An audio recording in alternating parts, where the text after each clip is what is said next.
Bonjour et bienvenue à In Studio. Je m'appelle Donato Anzalone et je suis pasteur à Lugano en Suisse. Et aujourd'hui, c'est un plaisir d'être avec vous et ensemble d'étudier la parole de Dieu. Est-ce que nous pourrions lire ensemble dans le livre de Ruth au chapitre 2? Et alors que vous tournez les pages de votre Bible vers Ruth 2, je voudrais déjà commencer en vous disant cette petite phrase, cette petite anecdote. Il y a plusieurs années, le grand physicien Einstein, dans une conversation où il a marqué son refus de ce qu'on appelait l'imprévisibilité inhérente de l'univers, à savoir que les choses n'étaient pas prévisibles dans l'univers, Einstein répondit en disant « Dieu ne joue pas au dé ». En d'autres termes, il ne croyait pas que les choses arrivent sur la Terre et sur le monde et l'univers par hasard. Nous allons bientôt voir pourquoi je parle de cela. Mais avant tout, laissez-moi un petit peu vous raconter à nouveau un petit résumé de l'histoire de Ruth. Le livre de Ruth parle et commence par un couple, ou plutôt dire une famille, la famille de Elimelech et de Naomi. Ils vivaient bien. Plus tard, Naomi dira « Nous étions dans l'abondance ». Donc, ils vivaient correctement, mais tout d'un coup, une famine arrive dans la nation. Et ils prennent des décisions. Et une de ces décisions, c'est de partir et d'aller dans une autre nation. Et dans le cas, ils sont allés à Moab. À Moab, Elimelech mourut. Puis, ses fils se marièrent, mais eux aussi meurent tous les deux. Et l'une de leurs femmes, qui était Ruth, voit que la belle-mère, la maman, Naomi, retourne dans la terre où ils étaient avant. Ruth décide de suivre sa belle-mère. Elle dira une de ces phrases qui est probablement une des plus célèbres en disant « Ne me presse pas de te délaisser, de retourner loin de toi. Où tu iras, où tu demeureras, je demeurerai. Où tu iras, j'irai. Ton peuple sera mon peuple et ton Dieu sera mon Dieu. Où tu mourras, je mourrai et j'y serai enterré. » Amen. Et donc voilà, c'est une phrase extraordinaire qu'elle donne, une phrase d'une loyauté remarquable. Là où tu vas aller, j'irai. Là où tu demeureras, je demeurerai. Ton peuple sera mon peuple, ton Dieu sera mon Dieu. Là où tu mourras, je mourrai aussi. Et donc voilà qu'elles font ce long voyage de Moab jusqu'en Canaan et elles arrivent à Bethléem. Et là, à Bethléem, voilà que nous arrivons à notre texte d'aujourd'hui. À Bethléem, la Bible dit ceci à partir du verset 1. Ruth 2, verset 1. Naomi avait un parent de son mari. C'était un homme puissant et riche de la famille d'Elimelech et qui se nommait Boaz. Ruth, la Moabite, dit à Naomi, « Laisse-moi, je te prie, aller glaner des épis dans les champs de celui aux yeux duquel je trouverai grâce. » Et elle répondit, « Va, ma fille. » Elle alla glaner dans un champ derrière les moissonneurs, et il se trouva, par hasard, que la pièce de terre appartenait à Boaz, qui était de la famille d'Elimelech. Il se trouva par hasard que la pièce de terre, que le terrain sur lequel Ruth allait glaner, allait recueillir les bouts de blé qui tombaient alors que les ouvriers enlevaient le blé, le terrain sur lequel elle allait travailler appartenait justement à ce parent de Naomi. Le mot « par hasard » est pratiquement ironique ici, parce qu'en fait, il n'y a pas de hasard avec Dieu. Dieu, disait Einstein, ne joue pas au dé. Et je voudrais qu'aujourd'hui, alors que vous méditiez la parole de Dieu avec moi, vous ayez cette connaissance, cette certitude, il n'y a pas de hasard. Quelquefois, on a l'impression de certaines coïncidences qui se passent. Un jour, je me retrouve dans les rues de Bruxelles et je prends le train et puis je pense à quelqu'un que je n'avais pas vu depuis de nombreuses années. Et comme par hasard, je rencontre cette personne dans le train, encore mieux, dans le compartiment dans lequel je me trouvais. Ensuite, je converse avec cette personne, je me réjouis de l'avoir revue, et dans mon cœur, ou peut-être même dans mes idées, dans ma pensée, je me dis, oh, quelle coïncidence, quel hasard, mais ce n'est pas un hasard. Il n'y a pas de hasard avec Dieu. Dieu ne joue pas au dé. En fait, toute l'histoire que nous trouvons dans le livre de Ruth nous montre que le Seigneur contrôle les situations. Dieu ne fait pas de hasard et Dieu ne joue pas au dé. En fait, l'histoire de Ruth nous montre que le plan de Dieu se réalisera quoi que ce soit qu'il advienne. En Éphésiens 1:11, il est dit ceci. Dieu opère toutes choses d'après le conseil de sa volonté. Ça veut dire que Dieu a des buts. Dieu a des plans précis pour vous. Et il opère toutes choses selon sa volonté. Cela ne veut pas dire qu'il y aura des moments difficiles. Oui, les moments peuvent venir, les moments difficiles peuvent venir, et ce n'est pas Dieu qui les envoie. Mais malgré les moments difficiles, les adversités, les circonstances qui s'acharnent contre nous, le plan de Dieu se réalisera. L'histoire de Naomi nous montre que, alors que Elimelech pensait trouver un monde meilleur ailleurs, il perd sa vie. Ses 2 fils perdent sa vie.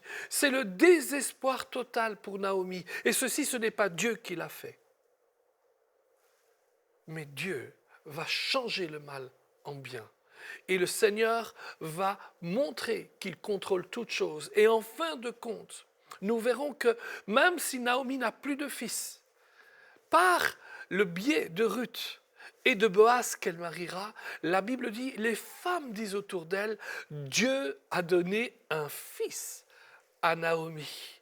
Et le cycle de la vie retourne comme il fallait dans son sillon normal. Oui, le livre de Ruth nous montre quelques vérités, et notamment que la vérité que Dieu contrôle les choses est active dans les événements quotidiens des gens très ordinaires. Vous et moi, nous sommes des gens ordinaires, et Dieu réalisera son plan à travers nous. Ne pensons pas que le hasard est là. Dieu est au-dessus du hasard. Le Seigneur nous parle, nous guide, nous dirige, prend soin de nous. Le Seigneur ne joue pas au dé, Dieu ne joue pas au dé. Mais nous apprenons quand même pas mal de choses dans ce livre de Ruth et notamment dans le chapitre 2. Et je voudrais vous montrer 4 vérités que nous trouvons dans ce chapitre. Tout d'abord, Dieu utilise ce qui semble être par hasard comme une occasion pour démontrer sa direction divine. Nous revoyons de nouveau le verset 2. Elle répondit, « Va ma fille ». Et au verset 3, « Et elle alla glaner dans un champ derrière les moissonneurs, et il se trouva par hasard que la pièce de terre appartenait à Boaz, qui était de la famille d'Elimelech. » Comme par hasard. Non. Dieu utilise ce qui semble être un hasard, une coïncidence, pour une occasion de démontrer sa direction divine. Ruth et Naomi arrivent à Bethléem. Pour Naomi, c'est un retour. Pour Ruth, c'est la première fois. L'avenir paraît être mauvais. Pauvreté et peut-être même la faim. Il semble que leur perspective de l'avenir est tout à fait désagréable. Mais Dieu est là. Et qu'est-ce que Dieu fait? Dieu envoie des gens vers notre chemin. Au verset 1, il est dit « Naomi avait un parent de son mari. » un parent de son mari. Selon plusieurs traductions, on dit de lui que c'était un homme riche, d'une grande richesse, un homme noble, un homme honnête.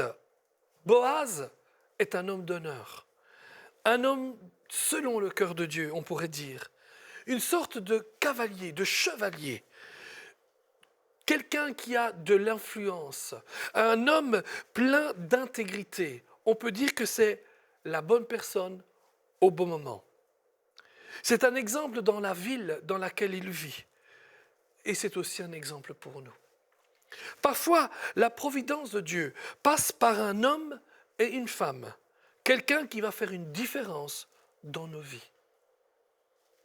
Dieu aussi nous utilise pour nous aider nous-mêmes. Remarquons de nouveau les versets 2 et 3. Ruth, la Moabite dit à Naomi, « Laisse-moi, je te prie, aller glaner des épis dans le champ de celui aux yeux duquel je trouverai grâce. » Et Naomi lui répondit, « Va, ma fille. » Et elle alla glaner dans un champ derrière les moissonneurs. Naomi et Ruth doivent manger. Ruth demande donc à Naomi de pouvoir aller et d'aller glaner. C'est-à-dire, elle ne possédait pas de champ. Et lorsque les gens allaient moissonner, ben vous savez, on coupe les gerbes de blé et on les prend avec soi, on les met sur son dos. Mais à force de les prendre, de les mettre sur le dos, il y a toujours des épis qui tombent. Et les moissonneurs qui sont payés pour faire ce travail n'ont pas toujours le temps, la plupart du temps n'ont pas le temps même d'aller reprendre les petits restants par terre. Et Ruth demande de pouvoir aller glaner. Elle dit, je dois faire quelque chose pour apporter à manger à moi et à ma belle-mère. Et donc elle va prendre ces petites choses. Ruth prend l'initiative et Naomi répond par une brève déclaration, va, ma fille.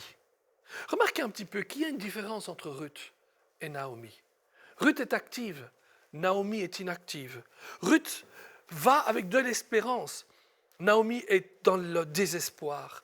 Ruth est déterminée, Naomi est désespérée. Ruth prend l'initiative. Dieu nous utilise pour nous aider nous-mêmes.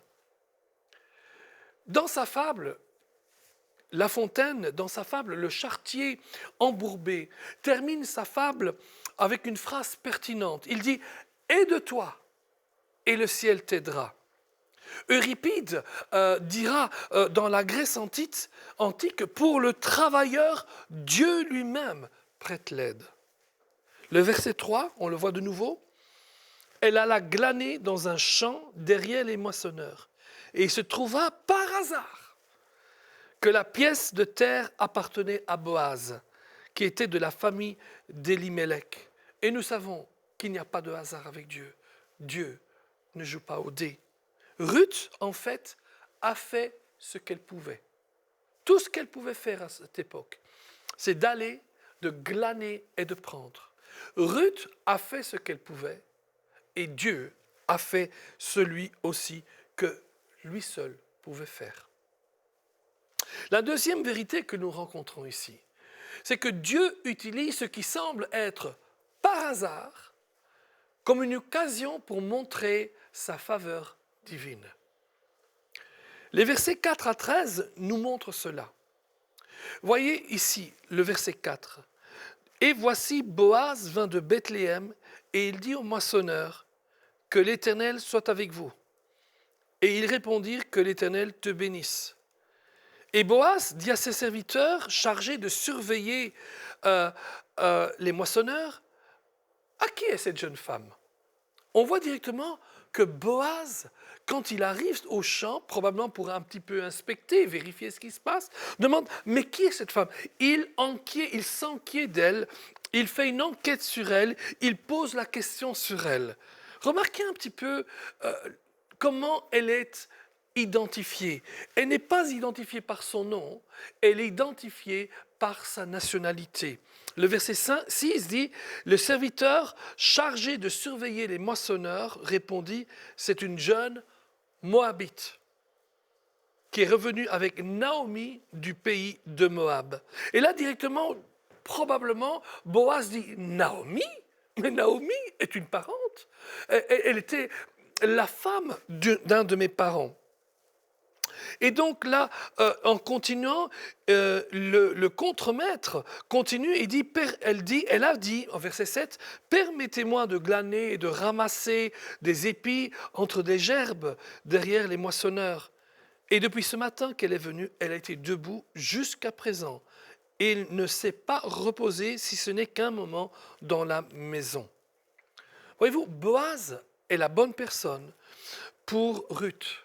Elle est probablement aussi la bonne personne pour lui. Remarquez à nouveau que Ruth va travailler toute la journée. Elle n'a même pas pris un moment pour se reposer, si ce n'est que juste un petit moment, celui de se reposer, pour manger. C'est tout. Voilà. Pardon, ah oui, un moment pour rentrer à la maison. Bon, la deuxième chose qu'on voit ici, c'est ayez foi d'abord que Dieu implique la bonne personne, mais aussi ayez foi que Dieu mettra en œuvre le bon plan. Amen. Que dans sa divine faveur, il envoie les bonnes personnes, mais il met en œuvre le bon plan. Les versets 8 et 9 sont assez intéressants. Boaz dit à Ruth, « Écoute ma fille, ne va pas glaner dans un autre champ, ne t'éloigne pas d'ici et reste avec mes servantes. Regarde où l'on moissonne dans le champ et va après elle. J'ai défendu à mes serviteurs de te toucher et quand tu auras soif, tu iras au vase et tu boiras de ce que les serviteurs auront puisé. » Boaz devient proactif. Il prend de l'initiative. Dans une série de 6 ou 7 phrases courtes, Boaz décrit un plan bénéfique pour Ruth qui va être bon pour elle et aussi bon pour lui. Notez les déclarations de ce texte. Quel revers de fortune! Boaz a montré grâce et faveur à Ruth. Mes champs sont ton lieu de travail. Ne va pas glaner dans un autre champ. Regarde où l'on moissonne dans le champ et va après les moissonneuses. Ne vous inquiétez pas, personne ne va vous donner un moment difficile. Quand tu auras soif, viens boire. Ruth était venue dans l'espoir d'obtenir quelques céréales pour nourrir Naomi. Et elle-même pendant quelques instants, quelques jours, littéralement. Oh, mais Dieu avait un autre plan. Alléluia. Dieu avait autre chose en tête. Elle a fait ce qu'elle pouvait. Et Dieu a fait ce que lui pouvait. Faites confiance au Seigneur pour mettre en œuvre le bon plan de Dieu pour votre vie. Ayez la foi que Dieu vous inspire d'avoir la bonne perspective des choses. Continuez à lire vous-même les versets 10 à 13. On voit que Ruth est submergée par la gentillesse et la générosité de Boaz. Elle pense qu'elle ne mérite pas cela. Pourtant, elle a fait ce qu'elle a fait par amour et dévotion pour Naomi. Ruth est un exemple extraordinaire de ce que nous devrions faire et ce que nous devrions laisser Dieu faire. On voit qu'elle est humble. Elle tombe au sol face contre terre. Elle est surprise par la manifestation de bonté. C'est surprise par tant de générosité avec elle. Elle demande mais pourquoi cette générosité?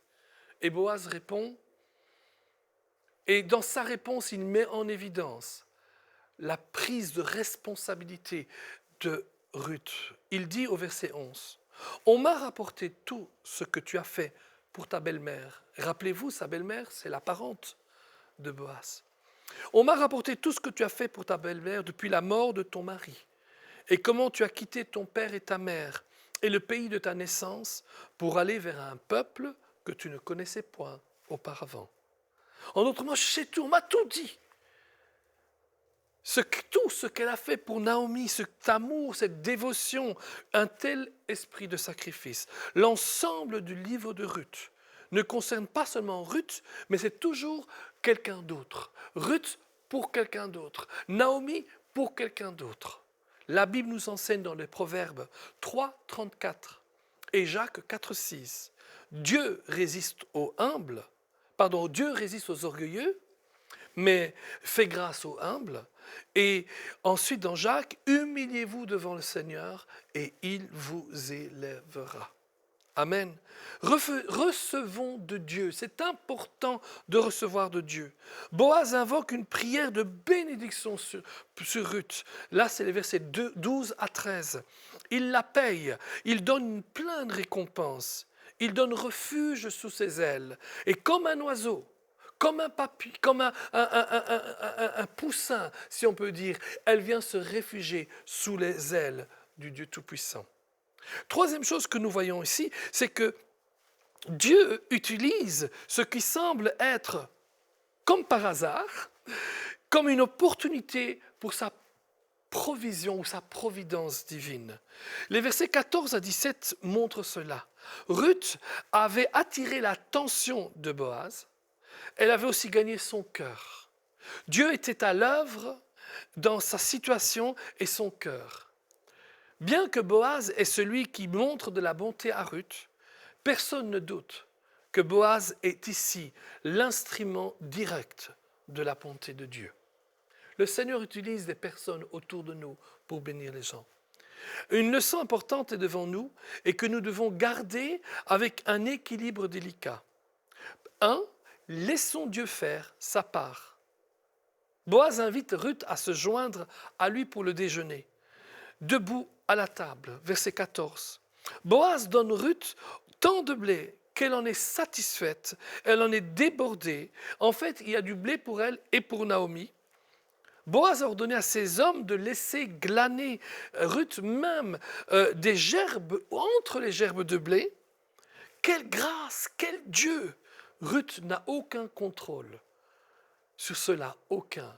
Elle fait confiance au Seigneur et elle veut croire qu'il fera sa part et accomplira sa volonté. Cependant, elle n'est pas restée assise.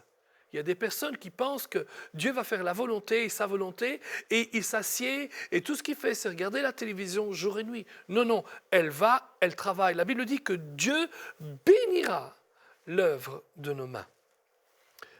Ensuite, la deuxième leçon qu'on voit là, c'est faisons notre part. Elle a donné la nourriture à Naomi, elle a travaillé bien sûr, elle est retournée au travail après déjeuner, elle a travaillé toute la journée jusqu'au soir. Elle a battu ce qu'elle avait gagné. Dieu avait donné un épha d'or, ce qui était énorme. En fait, Ruth avait pensé de pouvoir réunir quelque chose, peut-être 1-2 semaines. En fait, elle a réuni quelque chose qui aurait pu lui rester des mois entiers. Waouh! Son défi était pratiquement de savoir comment rentrer toutes choses à la maison. La quatrième chose que l'on voit encore ici dans ce livre de Ruth au chapitre 2, c'est que Dieu utilise ce qui semble être par hasard comme une occasion de la célébration divine. Waouh! On voit ça dans les versets 18 à 23. Quelle journée pour Ruth! Quel soir pour Naomi! Ruth retourne à la maison fatiguée, mais satisfaite, pleine. Dieu n'a oublié ni elle, ni Naomi. La marée de la vie commence à tourner envers elle, pour elle. Et leur réponse nous a appris plusieurs leçons merveilleuses. D'abord, ne jamais oublier de célébrer la bonté de Dieu. Ruth retourne au verset 18, retourne à la maison, montre ce qu'elle a pris. Elle donne à Naomi à manger avec ce qu'il y a de trop. Naomi est surprise et fascinée et fait 2 brèves remarques. Mais où as-tu glané? Où es-tu allé chercher ces choses? Où as-tu travaillé?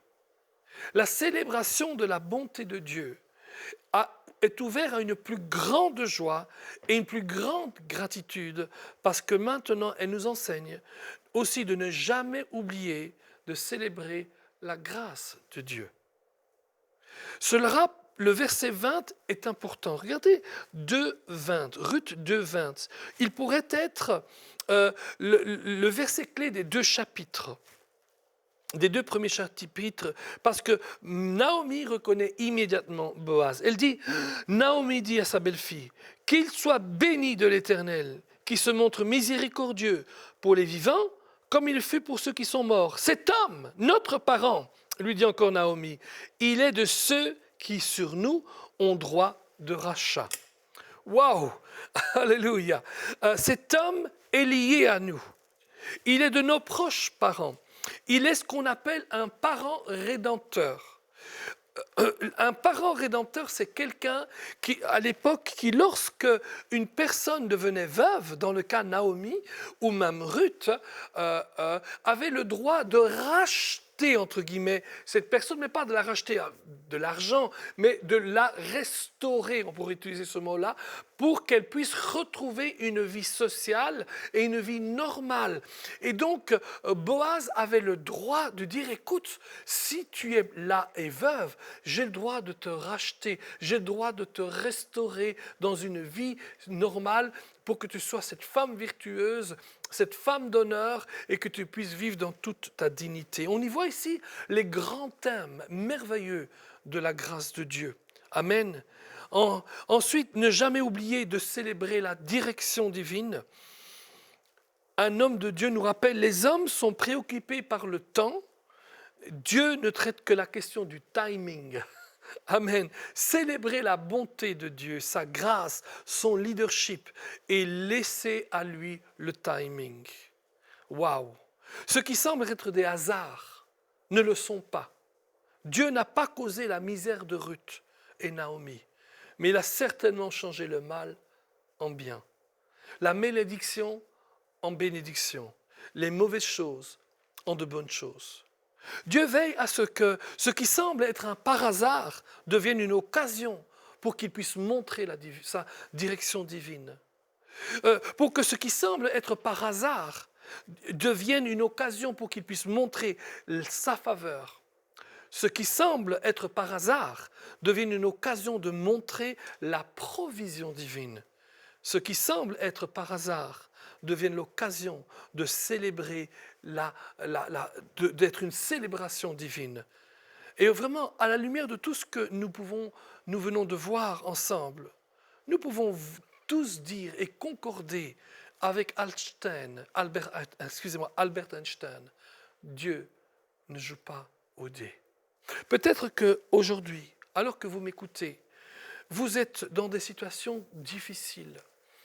Peut-être que comme Ruth, vous êtes revenu, ou bien vous aidez telle ou telle personne et vous vous rendez compte que vous avez besoin d'aide. Ne pensez pas qu'il y a un hasard ou une coïncidence. Dieu ne joue pas au dé. Mais le Seigneur va vous montrer sa direction, sa faveur, sa provision. Il va être avec vous, il va vous aider. Et un jour, vous aurez l'occasion de le célébrer, d'être reconnaissant pour tout ce qu'il a fait pour vous. Il y a un moment où nous allons être reconnaissants. Nous allons célébrer la victoire, célébrer l'aide de Dieu, célébrer la provision de Dieu, célébrer la direction de Dieu, célébrer la bonté de Dieu. Ne regardez jamais les choses comme un hasard, mais dites, ça c'est Dieu qui m'a fait cela, Dieu m'a aidé, parce que Dieu ne joue jamais au dé. Cette émission est rendue possible grâce au précieux soutien des partenaires d'Enseigne-moi Canal International. Retrouvez tous nos programmes sur enseigne-moi.com.